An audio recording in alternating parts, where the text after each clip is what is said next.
একটা প্রশ্ন করুন, দুর্নীতির অভিযোগ করার পরে যদি অভিযোগকারীকেই বরখাস্ত করে দেওয়া হয় তখন এই ব্যাপারে কি বলতে হবে? ইসলামী ব্যাংকের কর্মকর্তা ইয়াসিন আলী সে হচ্ছে 29 জুনে দুদকের কাছে একটা কমপ্লেইন করে। সেইখানে মূলত রাষ্ট্রপতি সাহাবুদ্দিন এস আলম সেই সাথে 38 জনের বিরুদ্ধে একটা তদন্ত করতে বলা হয়। সেখানে অভিযোগ হচ্ছে তারা ব্যাংক থেকে 500 কোটি টাকা লুটপাট করছে। এরপরেই দেখা গেল 11 আগস্ট তাকে বরখাস্ত করে ট্রেনিং একাডেমিতে পাঠানো হয়েছে।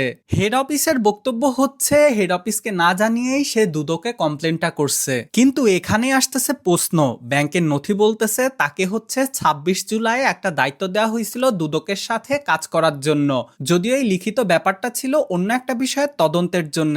এখন কেঁচো খুঁড়তে যায় যদি সাপ বের হয়ে আসে, সেই ব্যাপারের কি তদন্ত করবে না? এখন প্রশ্ন হচ্ছে ইয়াসিন আলী কি আসলে নিয়ম ভেঙেছিল, না তার ব্যাপারটা অভিযোগ করাটা তার বিরুদ্ধেই ব্যবহার করা হইল? এই সকল বিষয়গুলো খুবই হাস্যকর।